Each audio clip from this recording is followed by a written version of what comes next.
সকাল হতেই আজকে একটু ইচ্ছা করলো কচুরি খেতে যাব, তাই সাইকেলটা নিয়ে বেরিয়ে পড়লাম আমার এলাকায় সব থেকে ফেমাস একটা কচুরির দোকান থেকে কচুরি আনতে। এইটা বেসিক্যালি কচুরি নয়, এটা হচ্ছে লুচি, কিন্তু এইটার যে তরকারিটা বানায় এটা জাস্ট অসাধারণ বানায়। আলু আর মটরের তরকারি, একদম স্পাইসি স্পাইসি তরকারি। আর এইটার যে লুচিটা, এই লুচিটার প্রতিটা পিসের দাম 7 টাকা করে। যেহেতু গ্যাসের দাম বেড়েছে, তাই প্রতিটা পিসের দাম 1 টাকা করে বেড়েছে।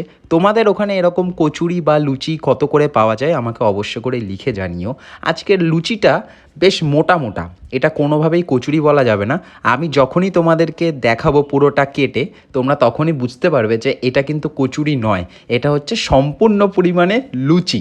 কিন্তু লুচিটা বেশ মোটা ময়ম দিয়ে বানানো। আজকের কচুরিটা আমার বেশ ভালোই লেগেছে, একদম নো ডাউট নর্মাল টেস্ট, সাথে এরকম ঝাল ঝাল আলু মটরের তরকারি। এটা জাস্ট চুমু ছিল। কচুরি কিন্তু আমার সকালবেলা হলেই বেশিরভাগ দিন ইচ্ছে করে কচুরি খেতে। যাই হোক, এইবার আসি আমরা দুপুরবেলায়। দুপুরবেলায় আজকে মেনু ছিল উচ্ছে দিয়ে ডাল, ভেন্ডি ভাজা, আর এরকম পাইপ পাঁপড়। আর যে তরকারিটা দেখতে পাচ্ছ, এই তরকারিটা মা ইনোভেশন বানিয়েছে। এটার মধ্যে ছিল হচ্ছে পটল, সোয়াবিন। এইটা কিন্তু সম্পূর্ণ একটা নিরামিষ তরকারি ছিল। আমি জানি আমার মায়ের মতন তোমাদের মারাও এরকম ইনোভেশন করে তোমাদেরকে প্রতিটা দিন নিত্য নতুন কিছু না কিছু করে দেয়। বাট আজকে তরকারিটা খুবই ভালো ছিল। একদম জিরে আদা বাটা আর লঙ্কা দিয়ে পুরো ব্যাপারটা তৈরি করা হয়েছিল। আর এই যে পাঁপড়টা দেখছো, এটা হচ্ছে পাইপ পাঁপড়। আর এই যে ডালটা আজকে মা বানিয়েছিল, এটা ছিল উচ্ছে দিয়ে ডাল। এই ডালটা যখনই তোমরা বানাবে একটু রাঁধুনি ফোড়ন দেবে, তাহলে দেখবে ডালটার মধ্যে একটা আলাদা রকম টেস্ট পাবে। আজকে কিন্তু এটা টুইস্ট ছিল। আর সাথে এরকম ভেন্ডি ভাজা দিয়ে ডাল, বেশ ভালোই লাগছিল। এইবার আমি আমাদের এখানকার যে স্পেশাল পাঁপড়, যেটা পাইপ পাঁপড়, তোমাদের অনেকেরই এলাকাতে পাওয়া যায়, আবার অনেকের এলাকাতে এটা পাওয়া যায় না। এটা আমাদের এখানে বেশ প্রচলিত একটা পাঁপড়। এই পাঁপড় দিয়ে ভাতটা আমি খাচ্ছিলাম।